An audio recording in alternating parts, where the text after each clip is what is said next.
Graziano, and as people join us here, Dan, at the bottom of the hour, we opened the show this morning with a feeling that a resolution between Micah Parsons and the Cowboys of some sort is imminent. Yeah, I think so. Now, I'm not hedging because anything is still possible here. Micah Parsons could get a long-term deal from the Cowboys. Doesn't seem likely, considering they haven't really done any work on it lately, but sometimes things come together quickly. He could show up and play on his current deal. He could get traded.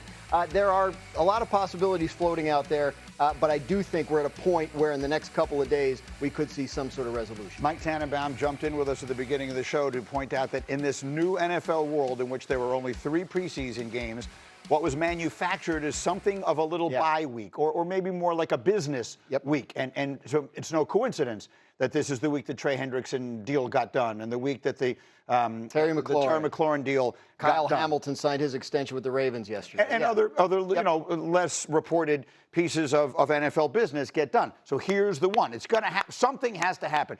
Even the Cowboys, as circus-oriented as they may be, have to recognize they can't have this hanging over their heads like this when they go play the defending champs a week from tonight. We all talk about how the deadlines will spur some action, and we're getting closer and closer to what appears to be the first legitimate deadline is that week 1 game or Thursday night game against the defending champs. They want it to be understood where Micah's going to be, if he's going to be here, if he's going to be on the field, if he's going to be on the sideline. Those decisions need to be cleared up right now. I think, like we mentioned, Micah's flying to different places to get his back checked out to make sure that's in tip-top condition, which I choose to be optimistic, making sure that his back is in good shape because Jerry is going to come to his senses and give him the deal that he deserves. Well, I mean, does that presuppose that they play the game and they give up like 52 points? Right? I mean, does that?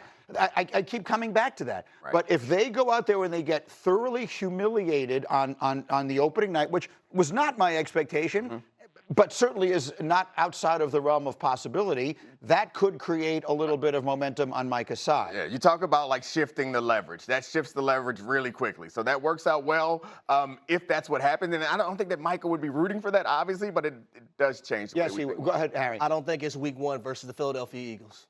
I think if they lose week 2 versus the New York Giants, that's when things get real for the Dallas Cowboys because they're expected to beat the New York Football Giants. Right. If they lose that matchup, then the ball is really in Micah Parsons' court, in my opinion. That's a really interesting way to put that, or to think about that. I remember when I asked Joe Fortenbaugh, our gambling expert, about how the Micah thing, the holdout, impacted their win total. He said, look, that first game is a game that you anticipate them losing anyway, so it doesn't change the way that the gamblers look at that sort of thing. Yeah, I think yes. I think that would be the way if Micah wanted to push it and get Jerry to cave in and do the deal Micah wants as opposed to the deal Jerry thought they had done in March, then that's the way to do it.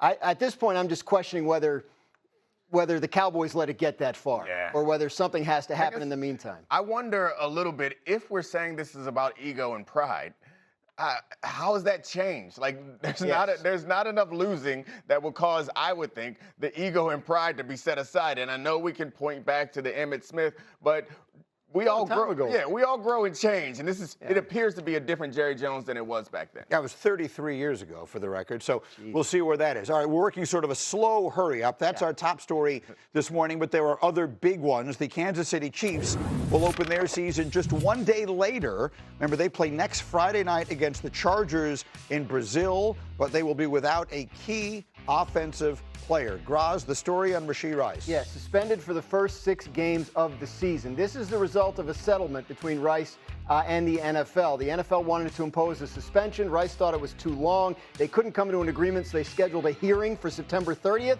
but they have avoided that hearing because they resumed talks and settled on 6 games. So this is what we're looking at for the start of their season. They open, as I mentioned, in Brazil with the Chargers. Then look at that, the Super Bowl rematch in week 2.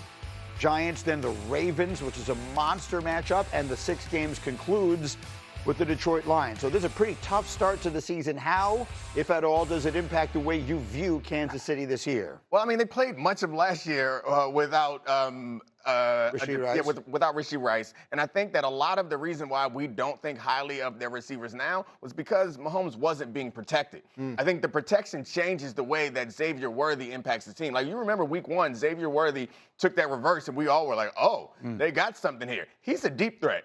you can't protect your quarterback, then you can't really use him in the way that you want to. So I think that they might be in a better position than we assume, not because of the receivers as much as because we finally have some protection from Well, I would say this about Rashee Rice. He is the person that has become the security blanket for Patrick Mahomes outside of Travis Kelce.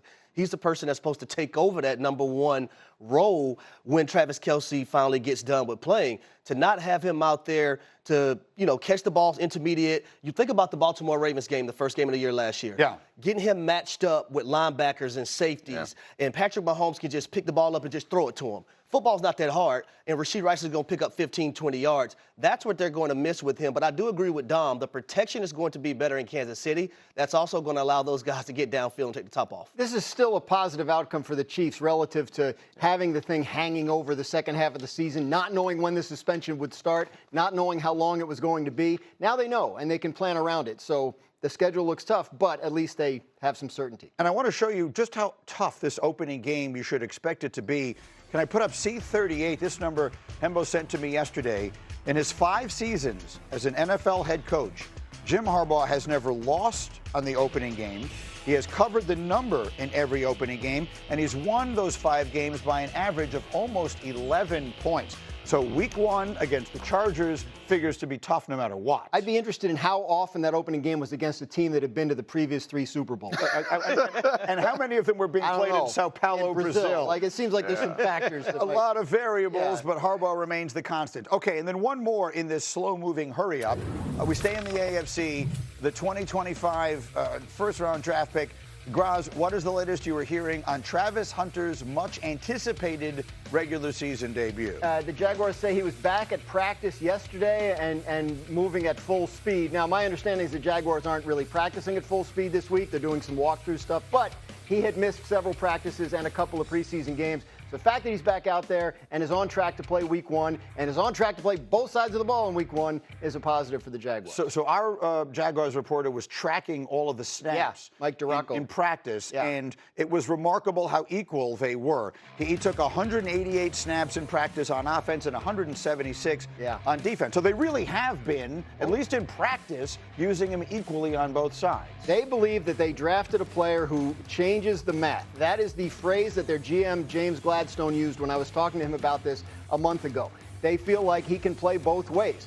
How much on either side is what they have been using training camp to kind of try and work through and figure out, and I think it could vary and change as the season goes along. Yeah, I'd be shocked if game 1 he's not the starter on offense and the starter on defense. Like, I think that's the reason why they did this. Part of this we have to admit or understand that this is about the spectacle that the Travis Hunter is going to bring. So they're going to try everything they can to make sure he's out there as much as possible within reason, because I think they know it's a long season.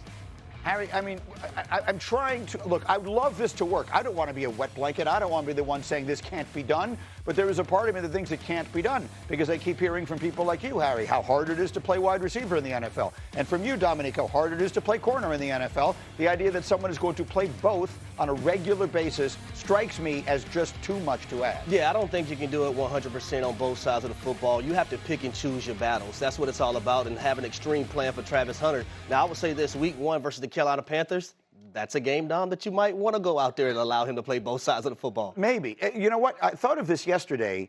Not that it's an original thought, but it sort of crystallized in my head. Changing the math could also mean 1 week. Here's the way I think it could work. 1 week he's a wide receiver. You look at the matchups, you see where you think it's more effective. 1 week he's going to play wide receiver and dabble in defense. The next week he's going to play defense and dabble in offense. That would still be playing both ways, just not taking 120 snaps a game. Right, and maybe it's a sliding scale, right? And maybe it depends on the injury situation on the Jaguars. If the wide receiver room is banged up, maybe he leans more that way, or vice versa. So, yeah, I think ideally they want to have confidence in his ability to play them both, so they have that flexibility that you're talking about. And by the way, they don't mind if their opponent spends part of their practice week wondering what they're going to get. I mean, if you end up with 60 or so snaps, then you've played a game. And I think that playing both sides, you use different parts of your body and different muscles. Like, it could turn out, if they play him in the way that you're talking about, that it could work. I just love this story because, like, the players are the wet blankets in this story. And I'm excited to see this. I want to see this happen. We have flipped